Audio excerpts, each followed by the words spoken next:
Olá pessoal, como vocês estão? Meu nome é Bruno Sankey e a partir deste vídeo nós vamos estar considerando a psicologia cognitiva a partir da percepção. Ou seja, nós vamos começar a estudar a percepção e a partir desse vídeo nós vamos considerar, ou vou apresentar para vocês, a questão do reconhecimento do objeto. Eu já peço para você deixar aí o seu like no vídeo, se inscrever no canal caso você não seja inscrito e ativar o sininho a fim de que você possa receber novas notificações. Hoje, portanto, nós vamos começar a considerar a percepção a partir dos estudos da psicologia cognitiva. E vamos apresentar hoje mais especificamente a questão do reconhecimento do objeto. Nós podemos entender a percepção como um processo que usa nosso conhecimento prévio para reunir e interpretar os estímulos registrados por nossos sentidos. Então, assim, quando eu percebo esse objeto, como eu reconheço ele como um copo? Então é isso que a gente vai pensar. Né, essa tarefa do reconhecimento do objeto. A percepção ela envolve o reconhecimento do objeto e a atenção. A atenção nós estudaremos mais adiante. Por agora, nós vamos considerar o reconhecimento do objeto. Quando nós reconhecemos o objeto, nós identificamos um arranjo complexo de estímulos sensoriais. Então, eu tenho aqui esse copo, e aí a cor do copo, eu estou aqui tocando no copo, a textura do copo. Então, há uma série de estímulos sensoriais, como também o formato do copo, e a gente vai tendo acesso a esse copo e reconhece ele como um copo. Existem diferentes teorias sobre como se dá esse reconhecimento. Essas teorias serão estudadas a partir do próximo vídeo. Nesse vídeo, nós vamos apenas apresentar a questão do reconhecimento do objeto. Primeiro, vamos pensar um pouco na percepção. A percepção, ela usa de conhecimentos prévios para reunir e interpretar os estímulos registrados pelos sentidos. Então, eu reconheço esse objeto como um copo porque eu já tive contatos com outros copos antes, ou seja, eu tenho um conhecimento prévio.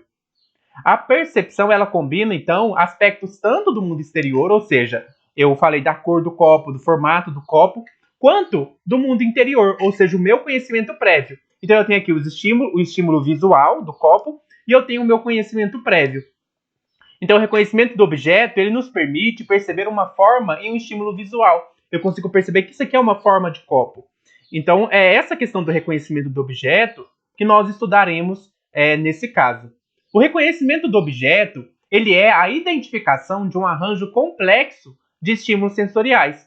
Então, quando a gente reconhece o objeto, nossos processos sensoriais, eles transformam e organizam as informações brutas fornecidas pelos receptores sensoriais. Então, eu recebo aqui, eu estou olhando para uma fase específica do copo, eu recebo estímulos visuais e eu organizo esses estímulos visuais dando a ele uma configuração, dando a ele um sentido. E aí, além dos estímulos visuais, como eu disse, há o conhecimento prévio. Então, além da gente receber os estímulos sensoriais e organizá-los e configurá-los, nós também comparamos os estímulos sensoriais com as informações armazenadas na memória, ou seja, com os outros copos que eu já vi. Em alguns casos, o reconhecimento do objeto significa simplesmente que nós compreendemos aquilo que já vimos antes, ou seja, nós compreendemos, nós percebemos algo que a gente já viu. Eu estou usando aqui, né, eu esqueci de falar a referência, eu estou usando como referência a partir desses vídeos de agora, que a gente vai estudar a questão da cognição, o livro da Madeline Margaret, de Psicologia Cognitiva. Então é a referência que a gente está usando, que é o livro da Margaret, sobre Psicologia Cognitiva.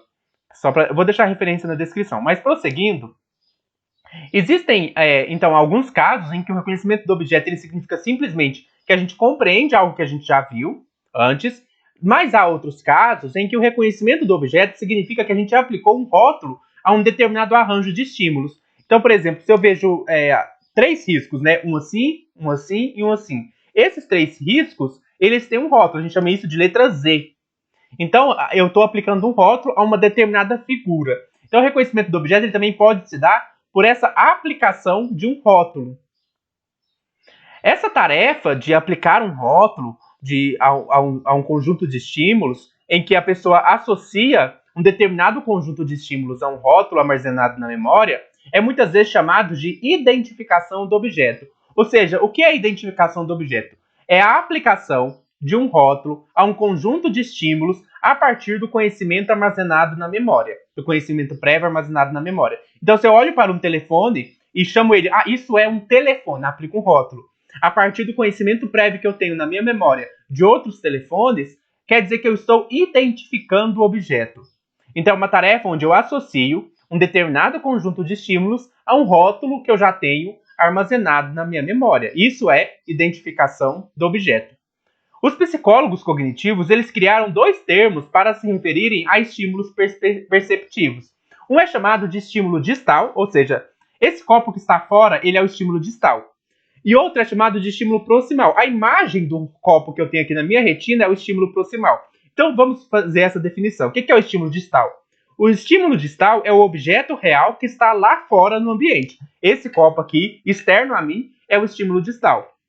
Já o estímulo proximal são as informações registradas nos receptores sensoriais. A imagem criada do copo na minha retina é o estímulo proximal. Quando nós reconhecemos o objeto, nós procuramos representar a identidade do estímulo distal, mesmo quando a informação sobre o estímulo proximal está longe de ser perfeita. Então, assim, mesmo que eu, por exemplo, esteja vendo só uma face do copo, quando esse copo aparece para mim, eu vejo só essa face que tem esse desenho. Então, por mais que a imagem, o estímulo proximal, ele que eu tenho aqui, seja só uma parte do copo, só essa face do copo que aparece, eu consigo identificar o estímulo distal como um todo. Então, mesmo quando o estímulo proximal não é o copo completo, perfeito, né, mesmo quando não é uma imagem completa e perfeita, eu consigo identificar qual que é o estímulo distal. Ainda que eu esteja vendo, por exemplo, só uma face do copo, ainda que eu esteja vendo, por exemplo, só uma parte do copo.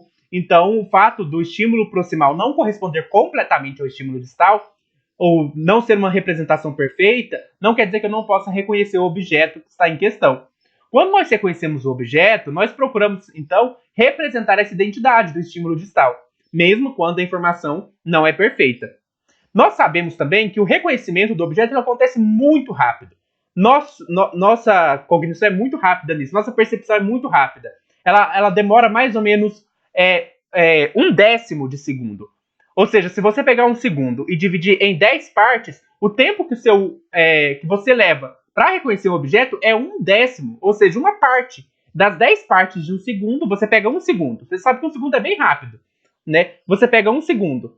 E aí você divide esse segundo em 10 partes, e aí essa única parte, uma única parte, é o tempo que você gasta para reconhecer o objeto. Olha o quanto é rápido. É muito rápido que se dá o processo de reconhecimento do objeto. É por isso que se eu pegar e ligar a TV agora, por exemplo, eu estou na sala, a TV está desligada. Mas se eu ligo a TV na hora e mostra uma floresta, na hora eu identifico tudo que está ali. Mesmo que apareceu de repente, demora 1/10 de segundo, né, para eu poder reconhecer o objeto. Então, vocês vejam o quanto é rápido. Nosso sistema visual, ele também tem alguma assistência para fazer isso, que é a assistência da memória sensorial.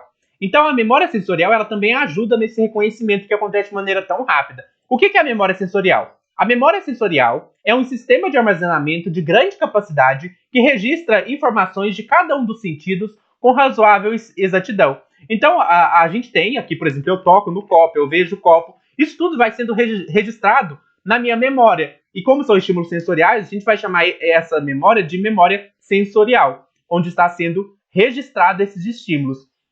E é assim, então, que eu reconheço o objeto. Nós podemos falar ainda mais especificamente, se a gente pensar no estímulo visual, de memória icônica, né? A memória icônica é a memória sensorial visual. Então, eu posso ter a memória sensorial tátil, eu posso ter a memória sensorial do olfato, do paladar. Aqui a gente está se referindo mais especificamente, já que a gente está falando de reconhecer um objeto pela visão, de memória sensorial visual, que a gente chama de memória icônica. A memória icônica, ou memória sensorial visual, é aquela que permite que uma imagem de um estímulo persista, né? E que a gente veja ele. E é interessante que mesmo depois que eu tiro o copo não está diante de mim, essa imagem sensorial, ela persiste por cerca de 200 a 400 milissegundos. Ou seja, menos de meio segundo depois que o estímulo já desapareceu. Então, essa memória sensorial, que é rápida, né? Mas que faz com que o estímulo permaneça até 200 a 400 milissegundos, permite que eu reconheça o objeto. Então, a gente tem a ajuda no reconhecimento do objeto da memória sensorial visual, ou seja, da memória icônica. A partir do próximo vídeo, a gente vai considerar quais são as teorias que nos ajudam a... Como que a gente reconhece o objeto? Será que a gente vai lá na nossa mente, compara todos os copos que a gente tem armazenado e descobre que isso aqui é um copo? Como que a gente faz isso? A partir do próximo vídeo, nós vamos trabalhar as teorias do reconhecimento do objeto. Eu espero que vocês tenham gostado desse vídeo. Não esqueçam de deixar o seu like, se inscrever no canal, para continuar acompanhando essa série de vídeos.